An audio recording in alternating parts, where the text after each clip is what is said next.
Alright guys, yeah, so I'm up here today at a little unknown place up here on the old Clark Air Force Base. It's actually the K-9 cemetery. If you don't know it's here, you'll drive right by it. They did actually cut the grass. A lot of times I've driven by it and the grass isn't cut. But a little thing about this cemetery here, there's 162 plots here. They're K-9 dogs used during the Air Force Base when it was up and running in the late 1970s, early 1980s. Some of these dogs were actually in Thailand and in Vietnam. Like I said, they're here now. They're buried. This is their burial spot.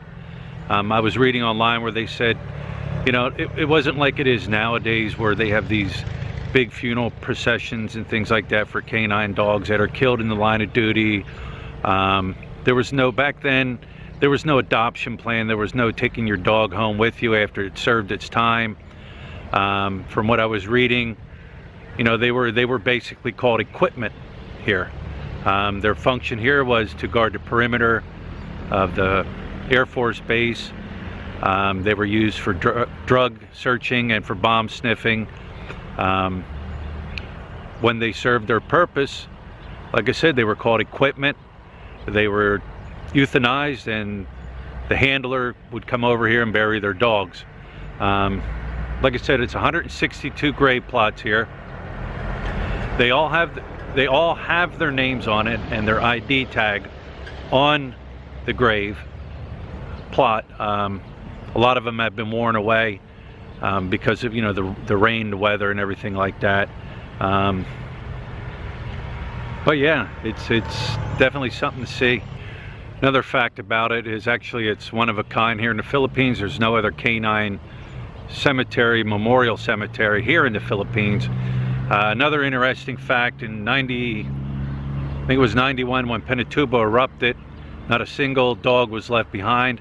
They were all taken out. They were all evacuated. Not a single dog was left behind here. Anyways, I'm going to go through here, show you some of the plaques. Like I said, some of them still have the names on them and their ID number, and others, they don't have their, you can't even see their name or their ID, but you know, they're still here, and they still, you know, they still deserve the respect, you know, that is owed to the K-9 dogs that are used during wartime, or not even during wartime. But anyways guys, I'm going to take a little stroll here and you guys can check out some of the cemetery plots. Alright, yeah, here is what's left of the monument that was here as you walked in. Like I said, I'm going to try to find a photo of it. If I do put a photo, or I do find a photo of it, I'm going to put it up and show you guys. But you can see there was a plaque there at one time, and then on top, top of the concrete structure there was a, I guess you would call like a memorial statue. But you can see it's gone. Another thing is, this is not U.S. funded. From what I was reading online, this is not U.S. funded. It is part of the CDC, and they are in charge of this. I also read online where the Boy Scouts are the ones that come in here and clean it up, weed whack it, maintain it. So there it is, guys. So this is the entrance here. At one point, this little bridge going over here was wooden. It had fallen apart. They've reconstructed the bridge now. As you can see, it's made out of concrete. But anyways, this is the entrance.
Alright guys, yeah, so I hope you enjoyed this little video.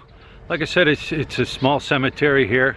If you don't know about it, you'll drive right by it. Most people don't even know it exists on the old Air Force base here.